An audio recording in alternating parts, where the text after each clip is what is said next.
Em nome do Pai, do Filho e do Espírito Santo. Amém. Inspirai, Senhor, as nossas ações e ajudai-nos a realizá-las, para que em vós comece e em vós termine tudo aquilo que fizermos.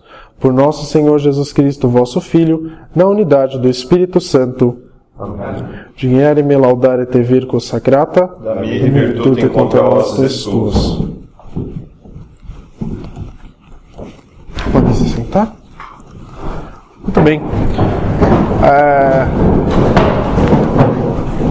Então é com muita alegria, não é, que nós iniciamos oficialmente agora com essa primeira formação a nossa segunda jornada capitular brasileira, não é? Então é com muita alegria que eu acolho em primeiro lugar os dois primeiros servos de Nossa Senhora, não é, que foram recebidos, então o Joanildo e o Bruno, em nome da milícia, mas também que eu acolho os novos freires, não é? E aí nós estamos vindo de longe, não é? Acho que isso é o mais importante.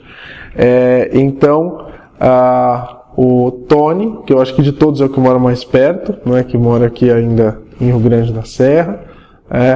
Depois o Gustavo, que mora em Jundiaí. O João Paulo, você não mora em Piém mais, né, João Paulo? Mora em Piém, então em Piém. O João Paulo tem uma história muito interessante, porque na teoria o João Paulo é mais velho que eu na milícia. Porque o João Paulo é na época que o coordenador da milícia no Brasil era o Luiz.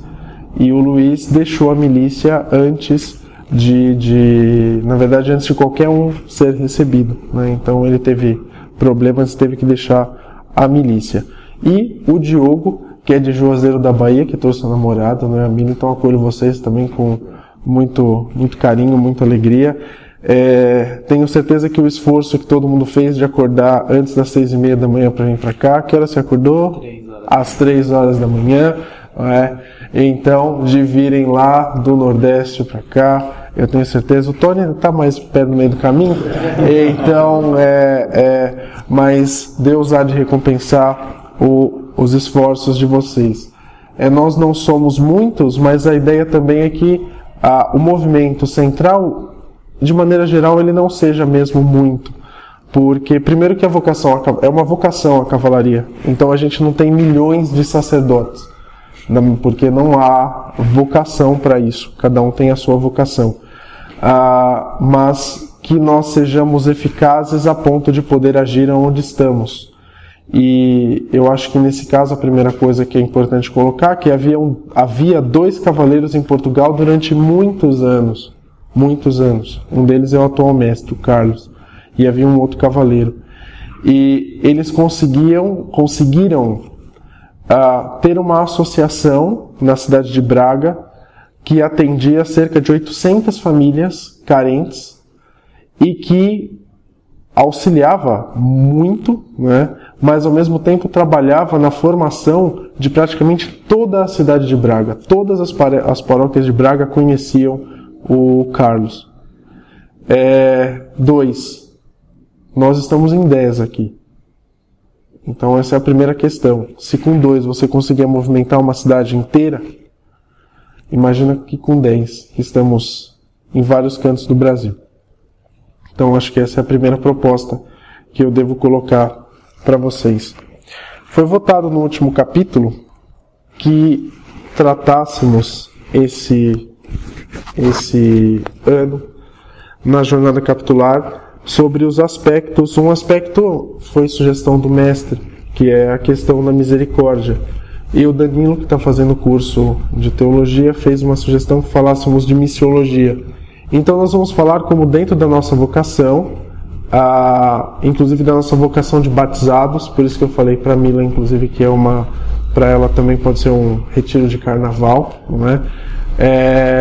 A ideia de que como a gente pode usar isso na nossa missão, inicialmente de batizados, não é? Muito bem. Então essa primeira sobre cavalaria e misericórdia, e depois do almoço, para ajudar vocês a dormirem, sobre cavalaria e missiologia. Muito bem. Jesus Cristo é o rosto da misericórdia do Pai. O mistério da fé cristã parece encontrar nessas palavras a sua síntese. Tal misericórdia tornou-se viva, visível e atingiu seu clímax em Jesus de Nazaré. O Pai rico em misericórdia, depois de ter revelado o seu nome a Moisés como Deus misericordioso e clemente, vagaroso na ira, cheio de bondade e fidelidade, não cessou de dar a conhecer de vários modos e em muitos momentos da história a sua natureza divina. Na plenitude do tempo, quando tudo estava pronto segundo o seu plano de salvação, mandou o seu Filho, nascido da Virgem Maria, para nos revelar de modo definitivo o seu amor. Quem o vê, vê o Pai. Com a sua palavra, os seus gestos e toda a sua pessoa, Jesus de Nazaré revela a misericórdia de Deus. Precisamos sempre de contemplar o mistério da misericórdia. É fonte de alegria, serenidade e paz. É condição de nossa salvação. É assim que se inicia a carta do Papa Francisco, Misericordia Vultus, que abre o ano extraordinário jubilar da misericórdia. Então é um chamado do Papa Francisco à vivência da misericórdia. Porém, caberia, claro que a carta tem também essa função, mas caberia pensarmos no que é a misericórdia, em primeiro lugar, e em segundo lugar, como a misericórdia pode ser aplicada na cavalaria. Então, para todos nós, né, como é possível que a misericórdia possa ser aplicada, então. A primeira questão é que, de maneira geral, as pessoas não sabem o que é misericórdia. Esse é o primeiro ponto. Eu não sabia o que era misericórdia. Não sou obrigado a mostrar a minha incapacidade em relação a isso. Mas aí a gente foi pesquisar. E o doutor universal, São Tomás de Aquino, é quem vai responder para nós o que é a misericórdia. São Tomás de Aquino, ele começa propondo para a gente uma questão sobre a misericórdia e a justiça divina. Então ele começa pensando dessa maneira. E ele diz o seguinte: depois de haver investigado o amor de Deus, agora temos que fazê-lo sobre sua justiça e misericórdia. Esta é a questão a respeito de 4 perguntas. Então São Tomás de Aquino vai trabalhar a misericórdia de Deus dentro de 4 âmbitos. Primeiro, em Deus, há justiça ou não? Sua justiça pode ou não ser chamada verdade? Em Deus, não há nenhuma misericórdia ou não? Em tudo que faz, ou não há justiça e misericórdia? Então, São Tomás de Aquino, na primeira parte da Suma Teológica, na questão 21, ele vai abordar, então, a misericórdia vista a partir de Deus.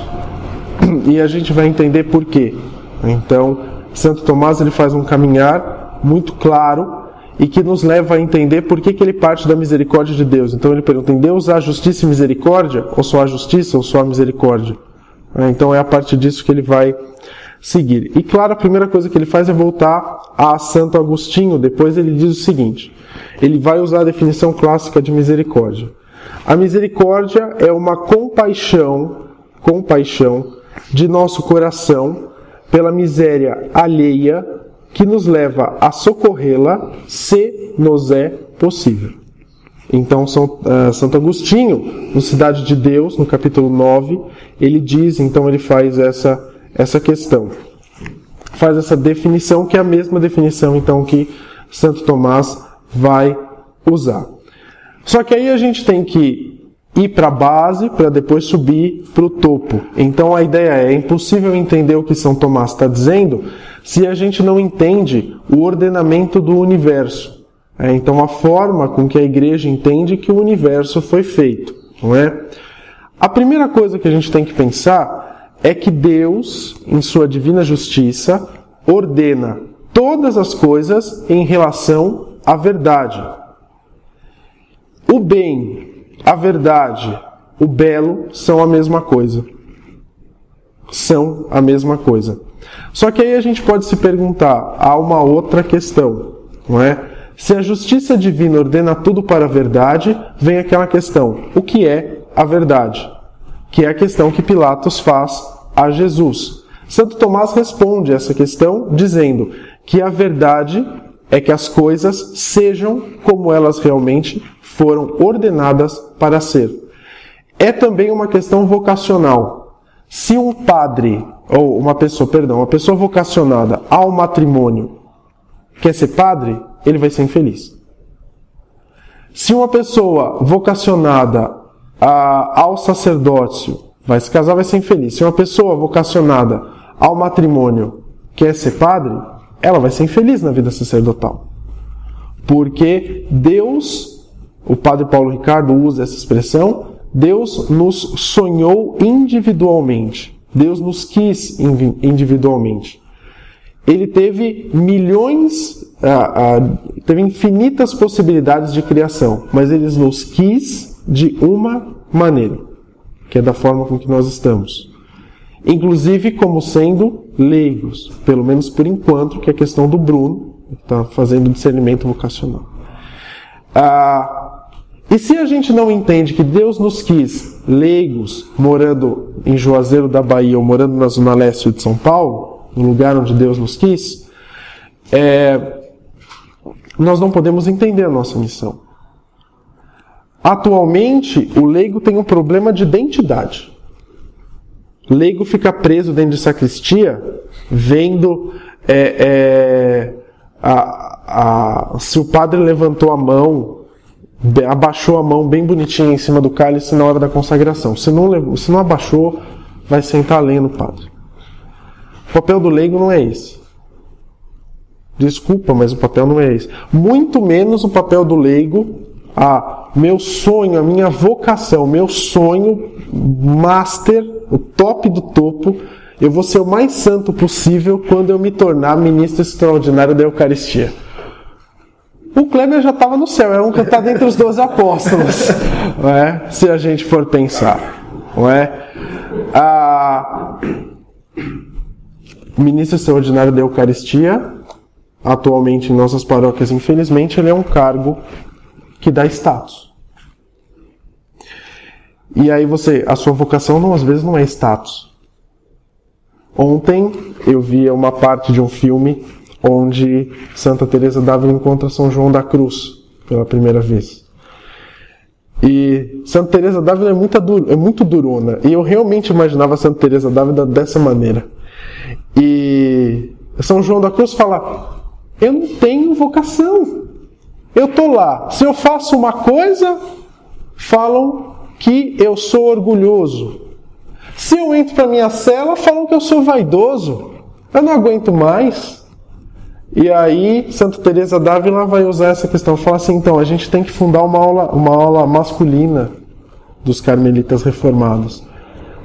E nós vamos conversar de igual para igual, de um termo que São João da Cruz havia usado, de bicho raro para bicho raro. E é a nossa vocação de bichos raros que nós temos que pensar. E o leigo tem um apostolado e uma vocação dentro da igreja que precisa ser redescoberta. A ação católica foi, de certa forma, uma tentativa de se fazer isso, até que em determinado momento a ação católica, entre aspas, acabou por desaparecer. Não é? Mas muito bem. Quando fazemos a definição de misericórdia, dizendo que a misericórdia é para com o outro, é muito importante a gente pensar que a misericórdia trabalha com a ideia da compaixão por um defeito ou uma falta do outro. Não se pode ter misericórdia de um bem. Ai, tá falando óbvio, mas ninguém tinha pensado nisso, eu tenho certeza em relação a isso. O Diogo tem cabelo, eu não tenho. Então eu tenho misericórdia dele porque ele tem cabelo. Então eu não tenho. Que bom, sorte a minha e sorte a dele que tem. Eu não posso ter misericórdia do Diogo porque ele tem cabelo, não é? Da mesma forma que eu sempre falo, eu não consigo tocar violão, eu não consigo me entender com aquele traste do lado, literalmente. E eu não enxergo as notas naquilo, talvez porque eu tenha tocado teclado durante muito tempo. Então, para mim, é absolutamente impossível entender como é que se toca violão. E eu tenho um afilhado que ele fez violão clássico. Eu vou ter misericórdia dele porque ele tem um dom que eu não tenho? Não vou. Então é impossível que tenhamos, não é? Da mesma forma como eu vejo, e todos nós vemos pessoas que têm muita fé, e nós não podemos ter misericórdia dessas pessoas que têm fé. É impossível, não é? Não dá pura e simplesmente isso. Aristóteles diz o seguinte: a misericórdia chega ao seu extremo nos males que alguém sofre sem merecê-lo. Aí sim.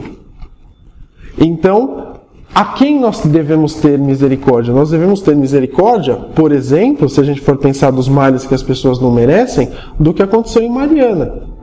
Está na sua casa, vem uma enxurrada de lama que leva tudo que você tem, mais a sua casa, e você não vai ter nem lugar para morar, porque não dá para morar lá de volta. Você vai ter misericórdia daquelas pessoas que estavam em Santa Catarina há uns anos atrás e que choveu tanto que desmoronou tudo em cima das pessoas de Santa Catarina. Não é isso? Sim, você pode ter misericórdia. Só que tem outra coisa. A misericórdia é algo voltado para o outro. Ninguém tem misericórdia de si mesmo. Você tem dor, mas você não tem misericórdia de si mesmo.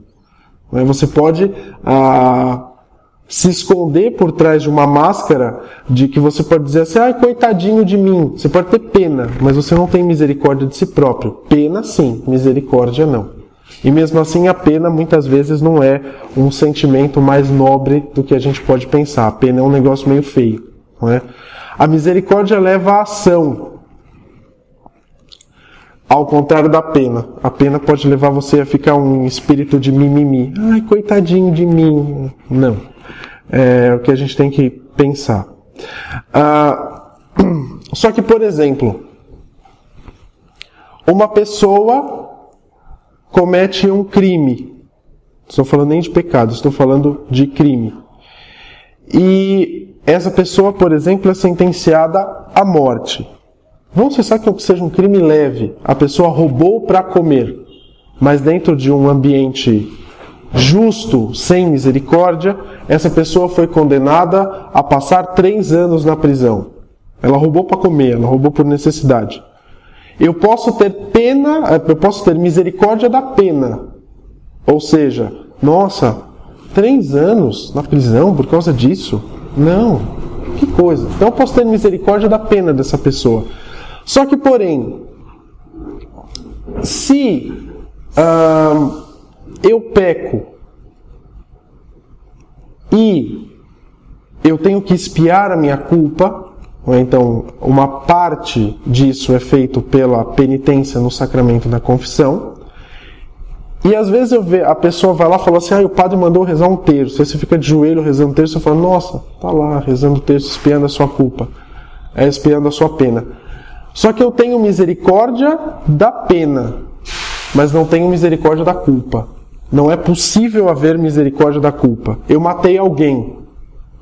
Você pode falar: nossa, matou em legítima defesa, coitado, que não sei o que. Você tem misericórdia do que vai acontecer com ele depois. Não é que ele vai ser julgado, pode ser condenado. Mas nunca da culpa. Ele matou, a culpa é dele. A gente não tem misericórdia da culpa dessas pessoas.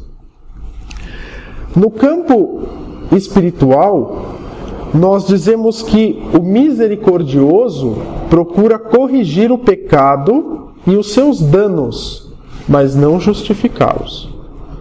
Justificar o pecado e justificar os seus danos não é misericórdia, mas é o seu oposto, é crueldade. Então, toda vez que eu justifico o meu pecado, ao invés de eu estar inclusive eu não tenho pena de mim. Toda vez que eu fico justificando o meu pecado, normalmente para permanecer nele, ao invés de agir com misericórdia, eu estou criando uma situação dentro de mim que é uma situação cruel. Porque é uma situação que também, de maneira geral, não vai me levar a sair desse pecado.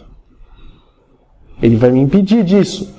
Porque se eu tenho pena de mim mesmo, se eu fico pensando, ai, coitadinho de mim, mas eu não vou me emendar nunca, eu sou assim.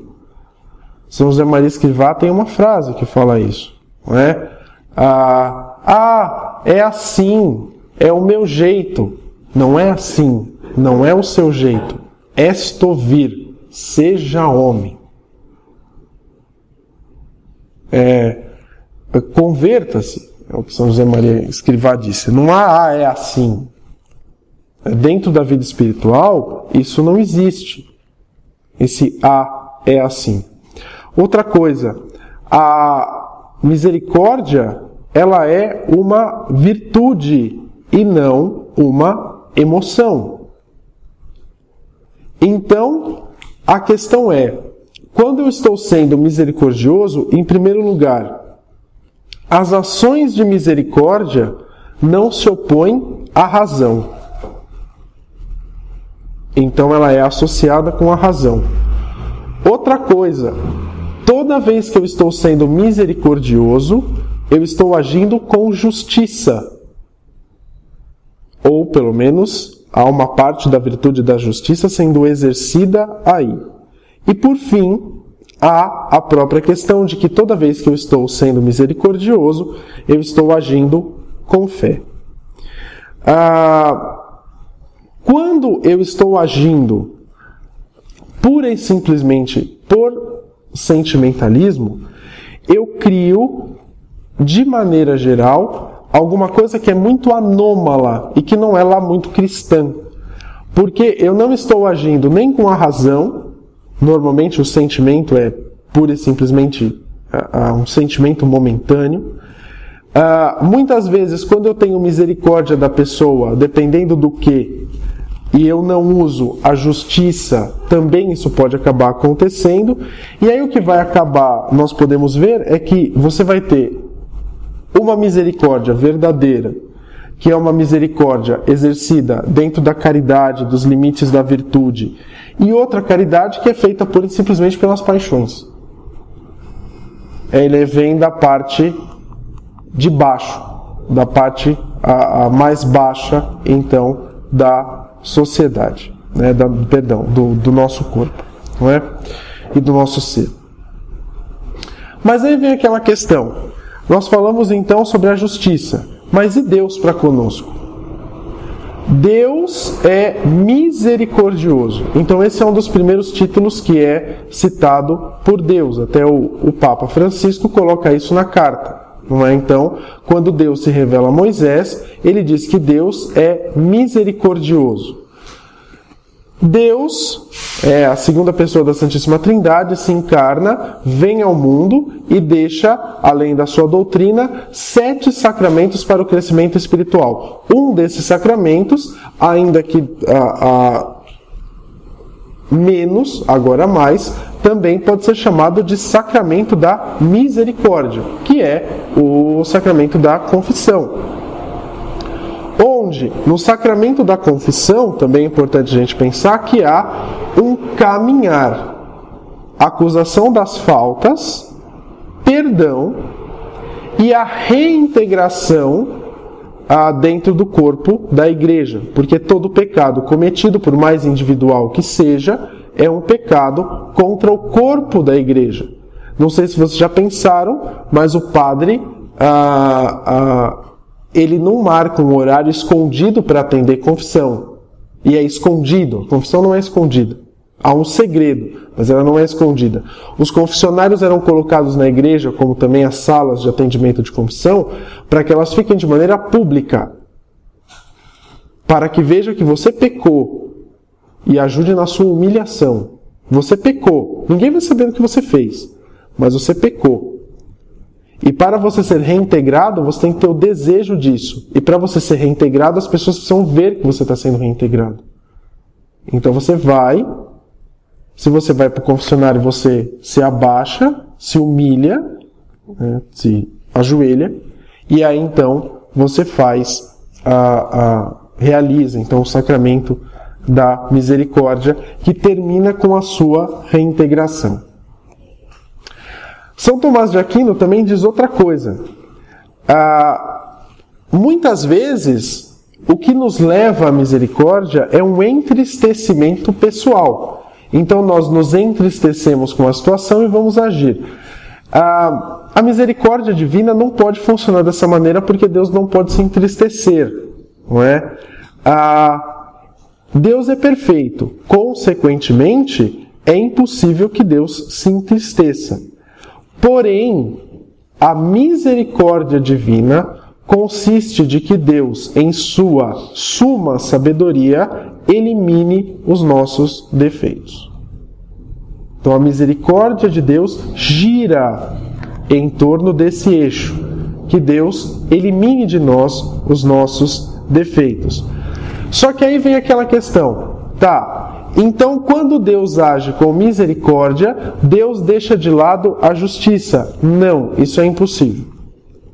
Deus não pode deixar de lado a sua justiça, porque Deus é todo justiça. Então, consequentemente, Ele não pode deixar de lado a própria justiça, não é?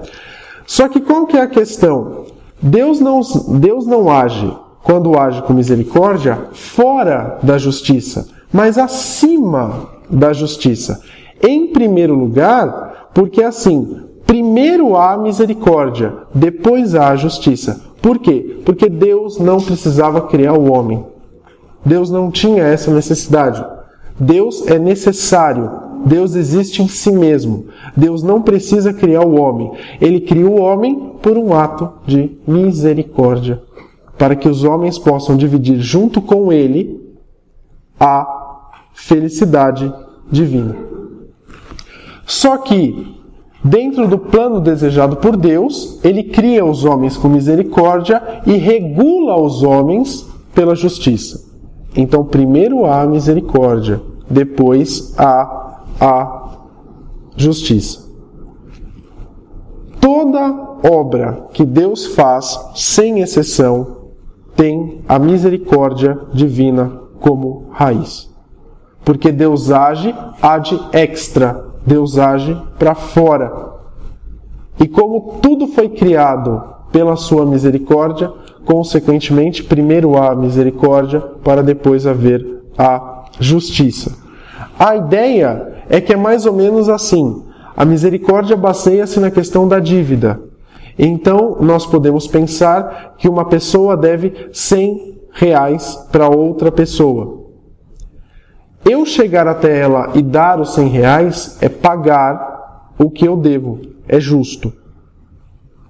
Eu chegar até ela e dar R$200 é misericórdia.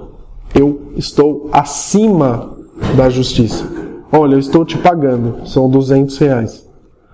Claro que nessa questão de valores, a gente nunca vai pensar dessa maneira, mas em todos os outros sentidos é assim. A misericórdia passa acima da justiça. São Tiago diz, a misericórdia faz sublime o juízo. E um dos pontos que para nós ilumina a própria misericórdia é a fé. Então a nossa fé vai iluminar a nossa misericórdia. A caridade é superior à misericórdia, levando que a misericórdia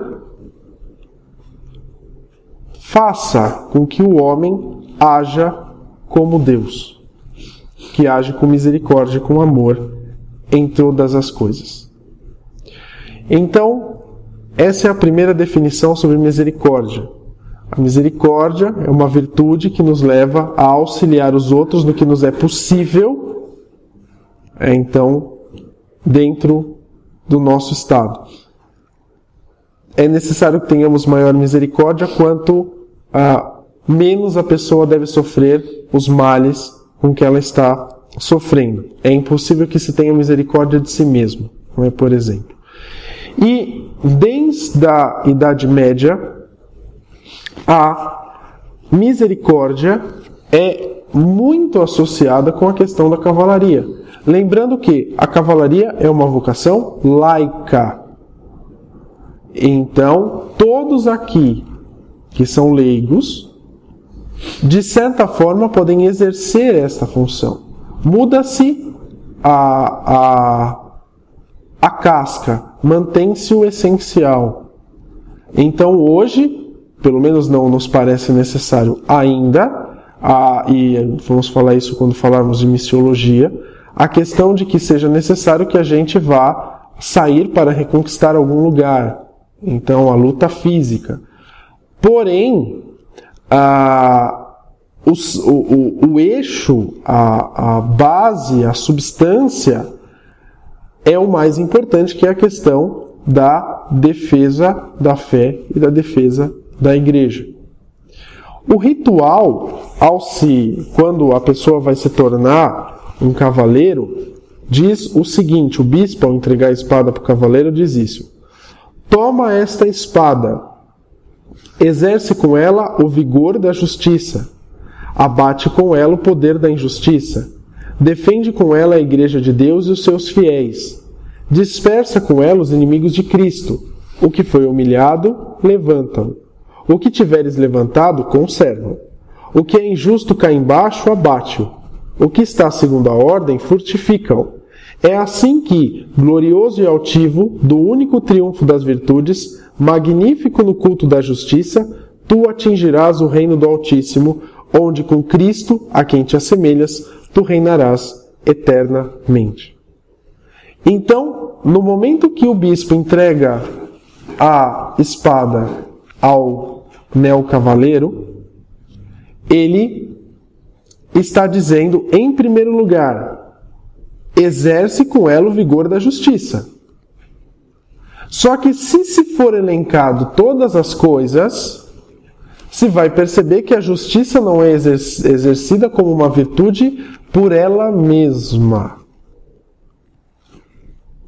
E nós temos 7 virtudes. 3 virtudes teologais e 4 virtudes humanas. Para os romanos, para os gregos, era possível você ser um homem virtuoso pura e simplesmente por ser. Você atingia um grau de perfeição humana sendo virtuoso, tendo as 4 virtudes humanas, não é? Então, a prudência, a temperança, a justiça e me fugiu a 4ª virtude, não é? Mas tendo aí as 4 virtudes, era possível, não é? Que você exercesse, não é? Só que para o cristão, não. A fortaleza. Para o cristão, não. Para o cristão é impossível exercer uma virtude sem as outras 6. Toda virtude cristã vai se basear em sempre 3 campos: para com Deus, para com o irmão e para com si mesmo. E como esses 3 campos são inseparáveis, também o exercício da virtude, de uma virtude, é inseparável do exercício das outras. Então é por isso que quando as pessoas ficam na internet exercendo justiça, entre muitas aspas, o que elas estão fazendo é ser justiceiro. Você vai falar com um protestante sobre um tema do cristianismo, e ao invés de você levar a pessoa a se converter à igreja, você vai levar ele a odiar a igreja, por sua causa. E quem está levando essa alma para o inferno é você. Quantas pessoas não podem ser convertidas e não são convertidas por causa de justicialismo? Claro que o justicialismo tem por fundo, na verdade, o pecado do orgulho. Essa é a verdade, mas da vaidade. Assemelhar-se ao Cristo, que é onde termina especificamente o ritual, significa ser como Cristo, que é manso e humilde de coração. E ele se dá esse título. Ele diz: vocês estão cansados, então vocês venham até a mim, porque o fardo é leve e tudo mais, a mim que sou manso e humilde de coração. Outra coisa, se formos pensar, nós temos que sempre lembrar de uma frase que diziam de Nosso Senhor e que diziam do seguinte: com efeito, ele ensinava as multidões como quem tem autoridade e não como os escribas. Os escribas ensinavam as leis pelas leis. Nosso Senhor tinha autoridade. Voltamos àquela própria questão de como é que nós podemos exercer a justiça. Nós vamos exercer a justiça de que maneira? Nós vamos exercer a justiça pela justiça ou vamos exercer a misericórdia? Algumas vezes nós vamos falar isso, mas algumas vezes a misericórdia é corrigir um erro, levar uma pessoa ao sacramento da confissão. E muitas vezes a justiça é deixar que a pessoa fique pura e simplesmente nessa situação. Eu sempre dou esse exemplo. E eu sempre vou continuar dando. Existe um jogo chamado Unjustice. É um jogo de videogame. Onde a história do Unjustice é muito legal. Para quem gosta de quadrinhos, sabe que acabam lançando tanta coisa que eles são obrigados a dizer que são universos paralelos, né? Então tem lá vários universos paralelos um em cima do outro. E no universo da Terra,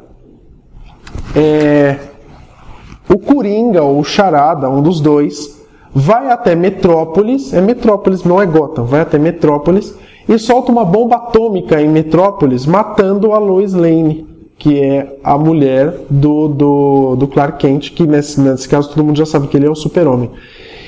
E o Super-Homem, então, ele se torna o ditador do mundo, acabando com todo e qualquer tipo de injustiça. Só que o Super-Homem exerce o quê? A justiça, sem nenhum tipo de misericórdia. E vira um negócio meio totalitarismo, não é nem nazismo, é totalitarismo. Não é porque o Super-Homem é o líder supremo da Terra e ele vai exercer a sua justiça com mãos de ferro. E aí o que acontece é que em determinado momento algumas pessoas vão se reunir para tentar evitar que isso aconteça, né? Que aconteça essa destruição de Metrópolis para evitar que o Super-Homem tenha esse surto e se torne apenas uma pessoa que é justa sem agir com misericórdia. Pode parecer uma coisa idiota, mas não é. O clima do jogo é absolutamente assustador, porque você tem alguém que tem superpoderes agindo só com justiça. É assustador. E muitas vezes a gente faz isso. Não é?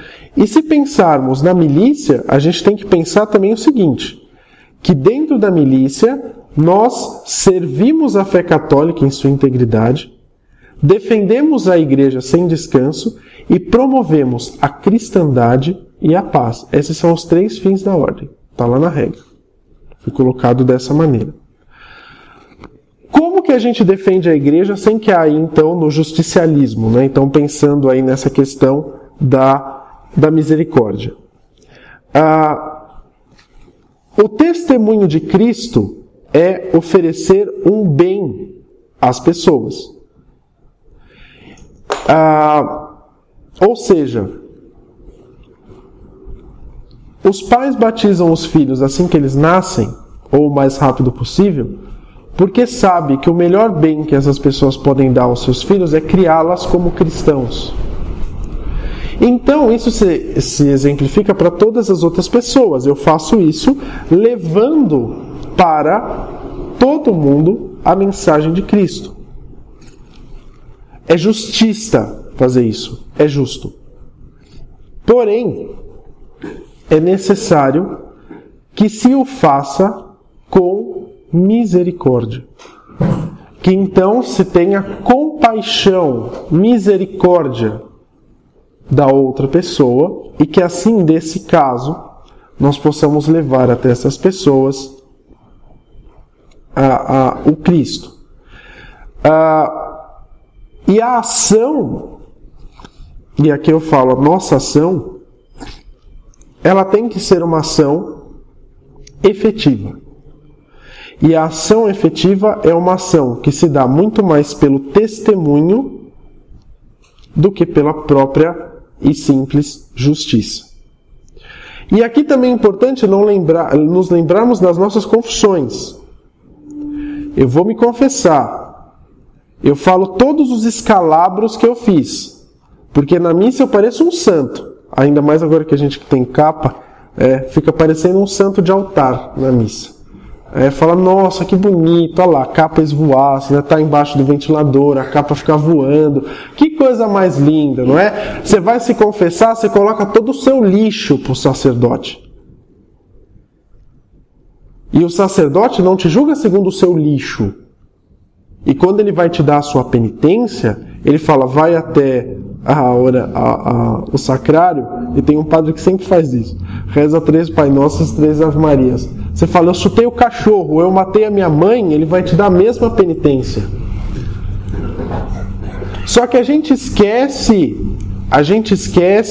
quando a gente fica lá querendo pagar de bonzinho, que nós vamos até o confessionário, apresentamos todo o nosso lixo para o sacerdote, e depois a gente fica querendo pagar de gostoso para os outros. Parece que tem dupla personalidade. Eu nunca vi igual. O católico é um bicho esquisito, né? Então, assim, unidade de vida. A confissão é uma arma necessária para a santificação. Só que o que você vai falar para o sacerdote é o que tem que ser mudado em você. Não esqueça, você tem que ficar com peninha dos seus próprios erros, cultivando. É bichinho virtual. Eu vou cultivar esse aqui hoje, os meus vícios. Não é isso, não é bichinho virtual, não. É a questão de que é necessário extirpar seus vícios para que se consiga atingir o próprio sonho que Deus tem para nós, né, do que cada um que nós somos, não é? Então a primeira pergunta que eu coloco para vocês irem refletindo: como agir com os nossos irmãos? Antes de eu assumir o hábito, né, então assumir a capa, me tornar cavaleiro, receber a bênção, eu fui fazer uma confissão geral. A confissão geral é uma confissão de todos os seus pecados. É uma confissão que, de maneira geral, são todos os pecados que foram absolvidos. Mas é importante se fazer confissão geral sempre que você vai mudar de estado.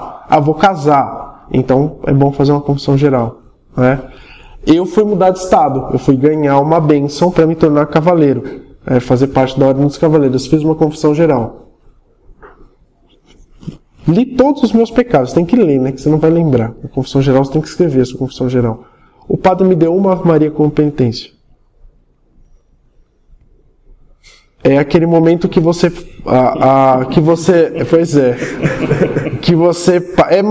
e eu falo isso muito claro, mas a primeira coisa que eu fiz ao me ajoelhar para rezar a minha penitência foi lembrar daquela frase que eu me lembro sempre do cântico do TZ.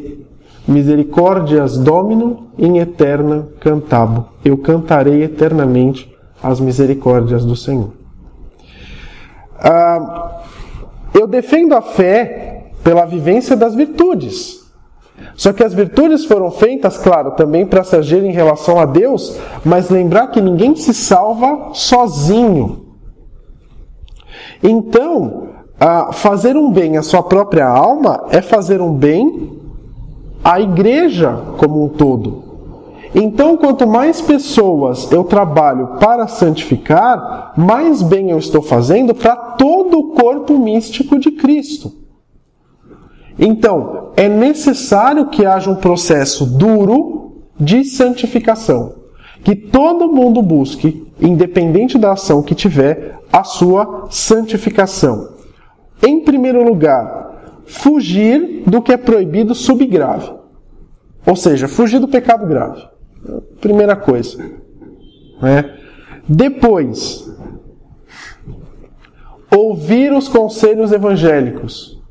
Bem-aventurados os pobres em espírito, porque deles é o reino dos céus. Bem-aventurados os mansos, porque possuirão a terra.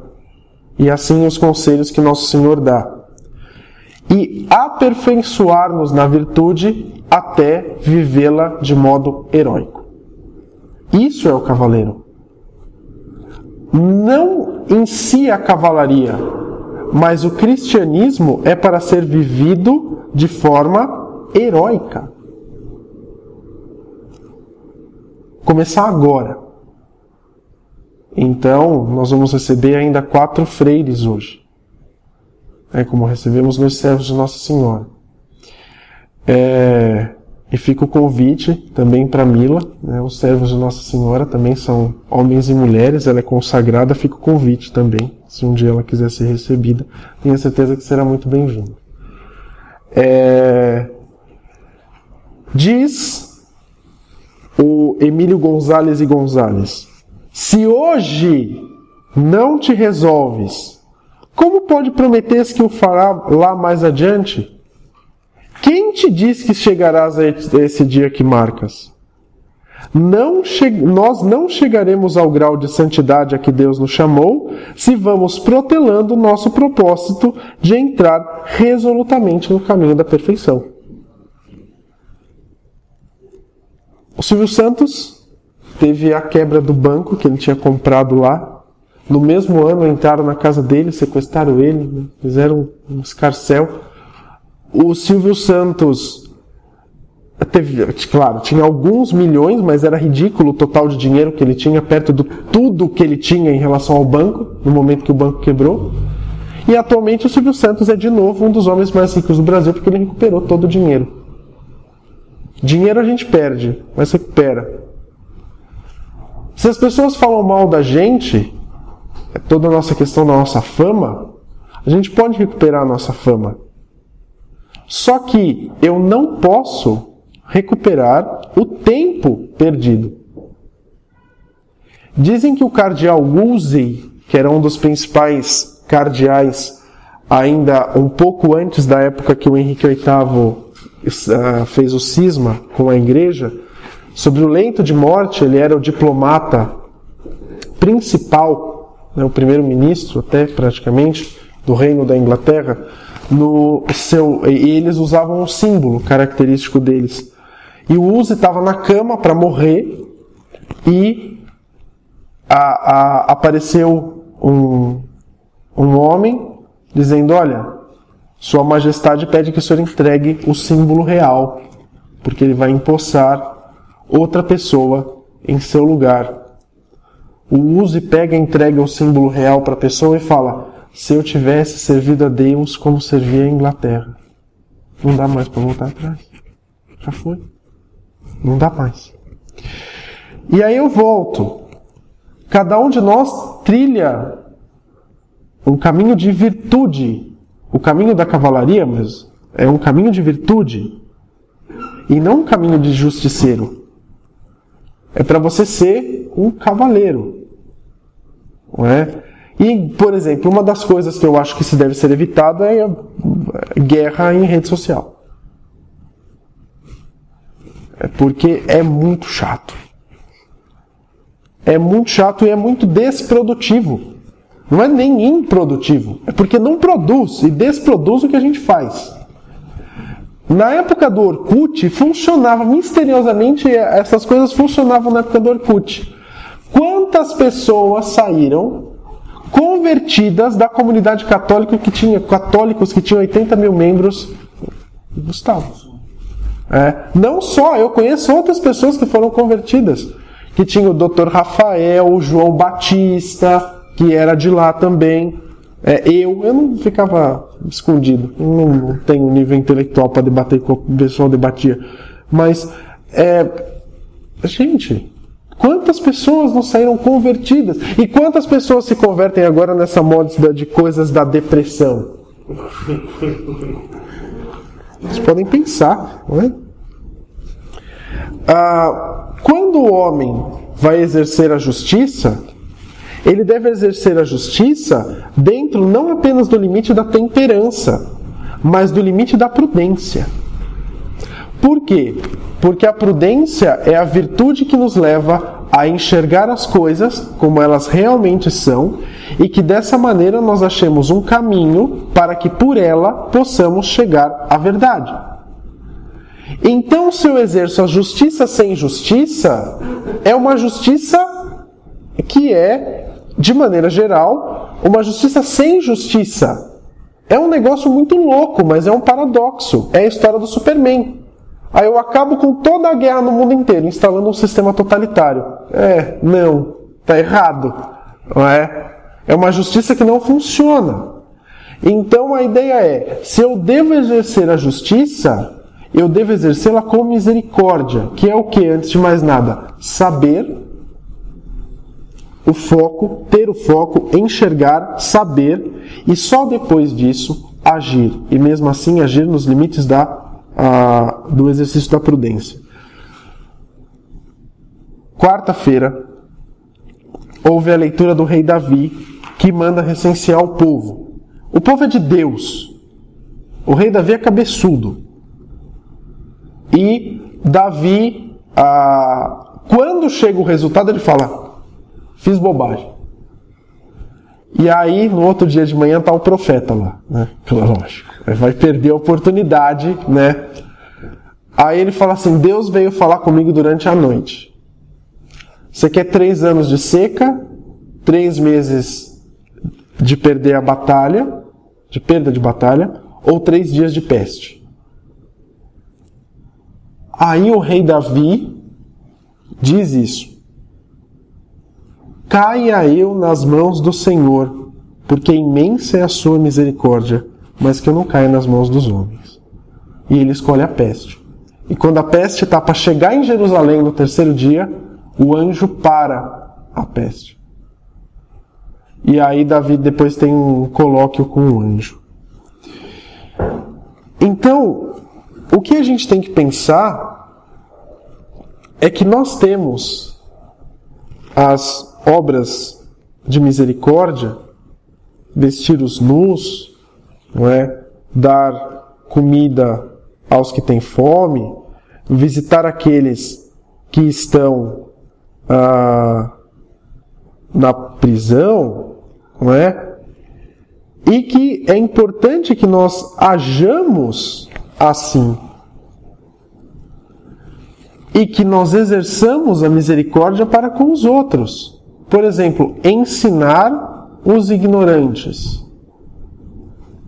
Não importa o nível intelectual, do sentido de estudo que vocês têm aqui. Mas eu tenho certeza que cada um de vocês podia ser catequista na paróquia de vocês. E vai estar exercendo a misericórdia para aquelas pessoas que mais precisam. Então, e mesmo assim, claro, nós falamos das misericórdias espirituais, mas e as misericórdias corporais? Nós vamos falar isso depois, quando a gente falar sobre a missiologia. Porque a base da missiologia é ir ao encontro do outro. Mas a ideia é, nesse ano da misericórdia, que nós possamos aprender que a principal, talvez, virtude da cavalaria, junto com a fortaleza, é a própria misericórdia. A misericórdia que nós temos que ter para com o outro, porque o cavaleiro está a serviço da fé, a serviço da igreja, mas está a serviço da cristandade. E a cristandade não é a igreja. A igreja é a alma da cristandade, mas a cristandade é o povo, são as nações. E aí eu pergunto, o que será que nós temos feito pelo Brasil? É necessário que nós amemos a nossa pátria. A nossa pátria, não essas pessoas que nos roubam e que nos governam. Há exceções. Há exceções, mas quem governa o Brasil já se vê, pela Lava Jato, o que está sendo feito. Mas o que eu tenho feito para melhorar o Brasil, no sentido de agir com misericórdia? Diz São João Paulo II, na sua encíclica Divis em Misericórdia: a mentalidade contemporânea, talvez mais que a do homem do passado, parece opor-se ao Deus de misericórdia e, além disso, tende a separar da vida e a tirar do coração humano a própria ideia da misericórdia. A palavra e o conceito de misericórdia parecem causar mal-estar ao homem, o qual, graças ao enorme desenvolvimento da ciência e da técnica, nunca antes verificado na história, se tornou senhor da terra, a subjugou e a dominou. Um tal domínio sobre a terra, entendido por vezes unilateral e superficialmente, parece não deixar espaço para a misericórdia. Por esse motivo, na odierna situação da Igreja do mundo, muitos homens e muitos ambientes, guiados por um vivo sentido de fé, voltam-se, quase espontaneamente, por assim dizer, para a misericórdia de Deus. Que nós possamos ser instrumentos nesse ano da misericórdia de Deus. Louvado seja nosso Senhor Jesus Cristo. Sempre seja louvado. Salve Maria. Salve Maria. Salve Maria. Salve Maria. Maria. Salve Maria. Maria. Salve Maria. Maria. Salve Maria.